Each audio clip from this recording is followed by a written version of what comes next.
എന്റെ കുഞ്ഞുണ്ണി വന്നില്ലേ ഇനി? എന്റെ ദേവി, ഇന്നലെ രാത്രി മുതൽ അവനെ കാണാനില്ല.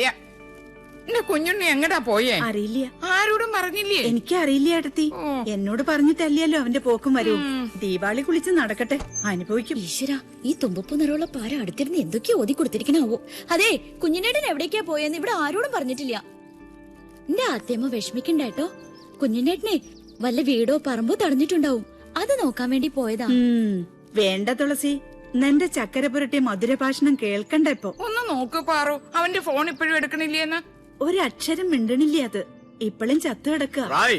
ഞാൻ അങ്ങോട്ട് ചോദിച്ചാൽ നീ ഉത്തരം പറഞ്ഞാ മതി. ഓഫീസിൽ നിന്ന് കുഞ്ഞിന് നേരെ എങ്ങടാ പോയത്? നിനക്കറിയാം, സത്യം പറയാ നീ. പിഷാരടി, ഓഫീസിലുള്ള APനോട് ചോദിച്ചിട്ട് ഒരു കാര്യമില്ല. അവന്റെ സെക്രട്ടറിയോട് ചോദിച്ചു നോക്കൂ. ആള് മുമ്പിൽ നിക്കണുണ്ടല്ലോ. സെക്രട്ടറിയോ? അതാരാ? ദാ നിക്കണു അവന്റെ കയ്യേണി.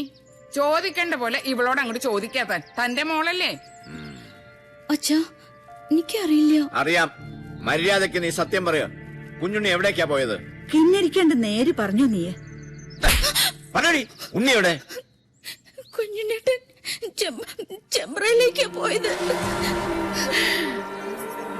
ചതിച്ചോ എന്റെ ഭഗവതി. ചെമ്പറപ്പുഴയിലൊരു ശവം കൂടി വീട്.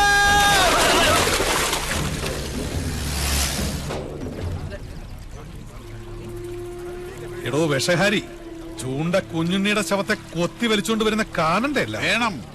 ചൂണ്ട ആരാ മോൻ? കൊല്ലക്കുറുപ്പല്ലേ? കൊത്താൻ പറഞ്ഞാൽ കൊന്നിട്ട് വരുന്നല്ലേ അവൻ. ഉച്ചിതിരുമേനി, ആരാ വരുന്നത്?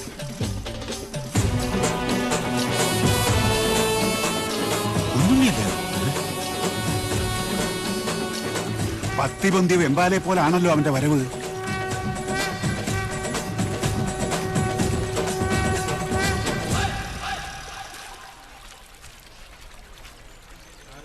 പറടാ, ആരാ നിന്നെ അയച്ചത്? ആളെ കാണിച്ചതാടാ. എടാ ചൂണ്ടേ, എന്താ സംഭവിച്ചത്? നീയല്ലേ ഇന്നലെ എന്നെ ചേലക്കര ഷാപ്പിൽ നിന്ന് പൊക്കിയത്? അല്ല. അതെ. അത് പിന്നെ കള്ളുപിടിച്ച് വിറ്റായപ്പോ സാറിന് കാർ ഓടിക്കാൻ പറ്റാണ്ടായപ്പോ ഷാപ്പുകാരനെ വിളിച്ചത്. കള്ളം വിളിച്ചതല്ല, നീ സ്വയം ഏറ്റെടുത്തതാ. നീ ഷാപ്പിലുണ്ടായിരുന്നു. നീ എന്നെ വഴി തള്ളി നിന്നിട്ട് ഇവിടെ പൊങ്ങി. പറടാ, നീ ഏത് ബ്രോക്കറുടെ ഏജന്റാ? വാങ്ങാൻ ചാടി പുറപ്പെട്ടപ്പോ ഈ നാടിന്റെ ചരിത്രം ഒന്നും പഠിച്ചില്ലല്ലേ? പഠിപ്പിച്ചു തരാൻ നിങ്ങളാണോ ഇവിടത്തെ ചരിത്രകാരൻ? അല്ല. 8 16 എടുക്കല്ലേ മൂപ്പിന്നെ. കച്ചവടം മുടക്കാൻ വരുന്നവനൊക്കെ എങ്ങനെ ഡീൽ ചെയ്യണമെന്ന് കുഞ്ഞുണ്ണിക്ക് നന്നായിട്ട് പോട്ടെ സാറേ, പോട്ടെ. ആര് സാറിനോട് കലമ്പാൻ നിക്കണ്ട. 6-ാം നമ്പർ ആറാട്ട് കൊമ്പനായി സാറ്. സാറ് തന്നെ വാങ്ങും. ചില്ലറ വല്ലതും വേണമെങ്കിൽ സാറ് നമുക്ക് തരും. ഒന്ന് മാറിയേ ജോത്സന, സാറ്. സാർ, വെളുപ്പിന് മുതൽ അന്വേഷിച്ച് നടക്കുക ഞങ്ങള്. ചേലക്കര ഷാപ്പിൽ കാറ് കിടക്കുന്ന കണ്ടു. അവരെ പറഞ്ഞ് ഇങ്ങോട്ട് വന്നിട്ടുണ്ടെന്ന്. ആ ബ്രോക്കർ എടപ്പാൾ ഗിരീശനെ നിനക്ക് എങ്ങനെയാ പരിചയം പറഞ്ഞത്? സാർ, അത് എനിക്ക് പരിചയമൊന്നുമില്ല.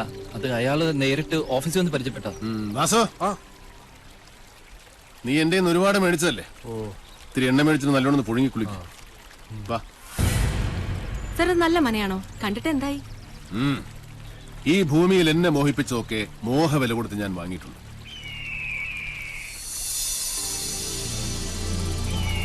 ഈ മനയും വാങ്ങും.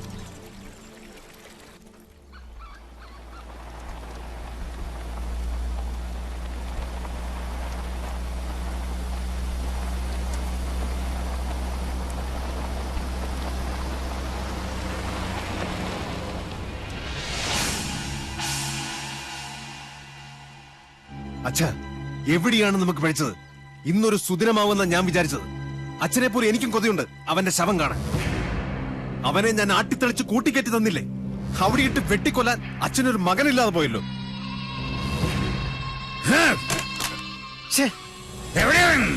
ആരാണാവോ? ചെമ്പ്ര വന്നു കയറിട്ട് അവനെ തല്ലിക്കൊല്ലാതെ പറഞ്ഞു വിട്ടില്ലേ? ചുണയില്ലാത്ത ആ വികടൻ ഏനാണോ? മിണ്ടരുത്. നിന്റെ പുരുഷനൊരു വിഡ്ഢി പൊങ്ങനാണ്, മാംസപിണ്ഡം. അവനെ കിട്ടാൻ ഓരോ ദിവസവും ഓരോ യുഗം പോലെ തള്ളി നീക്കിയവനാണ് ഞാൻ. എന്നിട്ടിപ്പൊ കൈ വന്നു കേറിയപ്പോ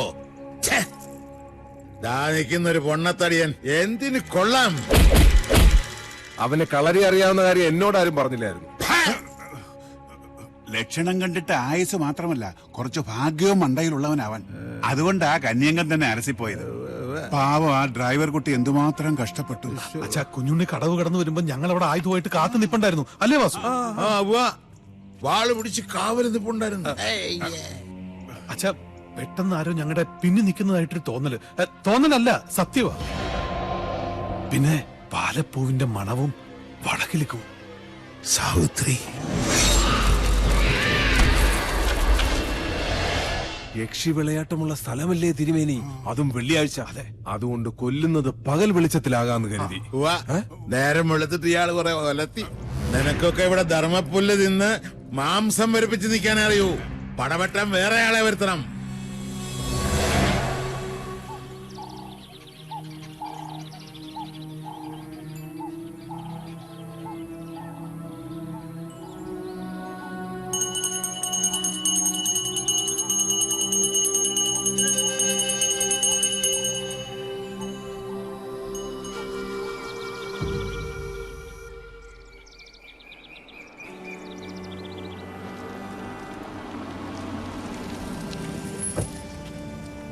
ആദ്യമേ നാട് വിട്ടുപോയ ഉണ്ണിമാൻ തിരിച്ചെത്തിട്ടോ. ഒച്ചവച്ചകത്തുള്ളവരെ മുഴുവൻ അറിയിച്ച കൊന്നോളെ ഞാൻ. സർ വിളിച്ചോണ്ട് പോരണ്ടേ? ഇന്ന് വൈകുന്നേരത്തിനുള്ളിൽ ആ പോകുന്ന സ്വാമിയുടെ മാളിന്റെ ഡിസൈൻ എനിക്ക് കിട്ടണം. ചെയ്യാം സർ. ചെല്ല്. വാ വാ വാ വാ വാ.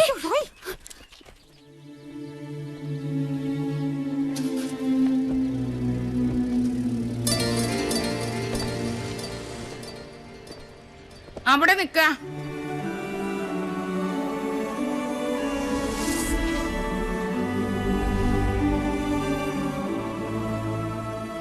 ഇന്നലെ രാത്രി മുഴുവൻ ഏത് ദിക്കിലായിരുന്നു എന്റെ പൊന്നുമോൻ?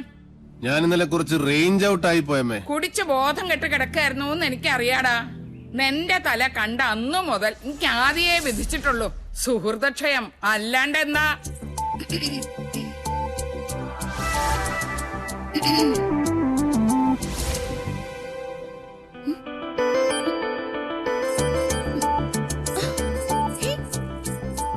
ഇതെന്ത് മറിമായ?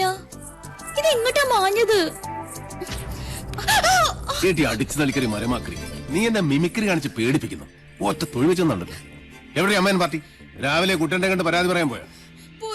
നന്നായി. നിവേദനം സമർപ്പിച്ചിട്ട് ഇങ്ങോട്ട് വരട്ടെ. ഒരു ലോഡ് ഉപദേശം ഒരു കൂടെ നെയ്യും കൊടുത്ത് വിടും വലിയ ശാന്തി. ഇപ്പൊ അതൊക്കെ എപ്പോഴേ എത്തി? കുട്ടേട്ടൻ പറഞ്ഞു വിട്ട് 2 കേശാന്തിമാരും വന്നിട്ടുണ്ട്. ദേ കേക്കണില്ലേ വടക്കേക്കാവിലും മണിയും മന്ത്രവും. ഓ ബ്ലാക്ക് മാജിക്. എന്താ?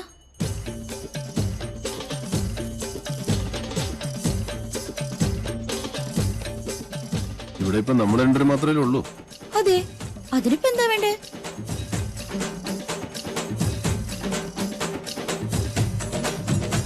ഉണ്ണേട്ടാ വേണ്ട കേട്ടോ.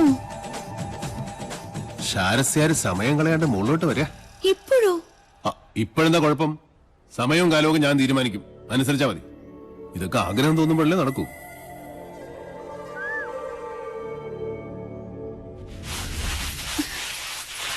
ദൈവമേ, കാണില്ലല്ലോ. കെട്ടി കാളകുടം. ഇന്ന് സേവ നാടൻ വേണോ സായിപ്പ് വേണോ? സായിപ്പ് മതി. എന്റെ ഉത്രാളി കാവിലമ്മേ, എന്നോട് ഒരു ദേഷ്യം തോന്നരുതേ. എടുത്തോട്ട് വാടി എന്ന് പറഞ്ഞ തിരിച്ചു പറയാൻ മണി ഇവിടുത്തെ ആരാ? ഇല്ലത്തെ ഉപ്പും ചോറും തിന്നണ ഒരു ജന്മം. അതുകൊണ്ട് കെട്ടിച്ചുമന്ന് കൊടുക്ക തന്നെ. അയ്യോ, തമ്പുരാന് തൊട്ടുകൂട്ടാനുള്ള മീൻ അവിടെ പോയി. നെല്ലിന്റെ ചൂടുകൊണ്ട് ചാടി ഇറങ്ങിപ്പോയോ മത്സ്യം? ഓ ദൈവമേ, കിട്ടി നിറപറ ചെമ്മീനച്ചാറ്. കടലിന് കിട്ടിയ അമൃത കൊമ്പല്ലേ പത്തായത്തി പൂഴ്ത്തി വെക്കാൻ. എന്താ ദുർമേധസിന്റെ ഒരു ഒച്ച. പട്ടാമ്പാള് പോലും തോറ്റുപോകും.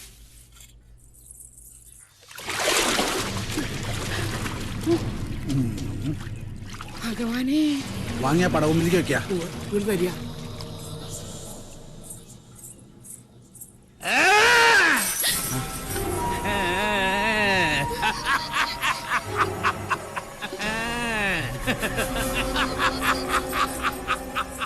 ശംഖം സചക്രം സഗദം സപത്മം ശംഖം സഖഡ്ഗം സശരം സവേദം ശംഖം സചക്രം സഗദം സപത്മം ശാർഘം സഖഡ്ഗം സശരം സവേദം. കണ്ടില്ലേ, നീച ജാതിയ. ഉണ്ണികളുടെ ആരോ കഥ കഴിക്കണിച്ച് ചെയ്യിച്ച മാരണ. ആരാ ഇത് ഇവിടെ കൊണ്ടുവന്നിട്ടത്? നിങ്ങൾ ആരും കണ്ടില്ലേ? ഇല്ല. ആരാ ഇത് ചെയ്തത്? ഇത് ചെമ്പ്രേന്ന് വിട്ടത് തന്നെയാ. സംശയം വേണ്ട അടുത്തി. പുലർച്ചെ ഞങ്ങളെ വിളിച്ചുണർത്തി സാധനം കുളത്തിന്റെ എവിടെ കിടക്കണമെന്നുള്ള സ്ഥാനം വരെ പറഞ്ഞു നടന്നു മാധവൻ. ഭഗവാൻ അവന്റെ മനസ്സിൽ തോന്നിപ്പിച്ചു എന്ന് പറയൂ. മാരണം കുളത്തിൽ വീണപ്പോഴേ അവൻ ക്ഷേത്രത്തിലിരുന്ന് അറിഞ്ഞിരിക്കണു. അതിന്റെ അർത്ഥം അല്ലേ പാറു? അത് തന്നെയാ അടുത്തി. ഇനി കുഞ്ഞുണ്ണിനെ കുറച്ച് സൂക്ഷിക്കണം. ശത്രുക്കള് കുറച്ചൊന്നും അല്ലേ അവനുള്ളത്. 2 ദിവസത്തേക്ക് ആരും കുളത്തിൽ ഇറങ്ങാൻ അയക്കണ്ട. തൽക്കാലം ഇതിവിടെ ഇരുന്നാ മതി. പൗർണമി കഴിഞ്ഞിട്ട് കടലിലേക്ക് ഒഴുക്കുക. ഇനി ഉണ്ടാവും ഈ ജാതി പല മാരണങ്ങളും ഈ ഇല്ലത്ത്. ഒക്കെ എടുത്ത് നടു കടലിൽ കൊണ്ട് താഴ്ത്തണം. എന്റെ 2 മക്കളെയും കാത്തോണേ എന്റെ കൃഷ്ണ.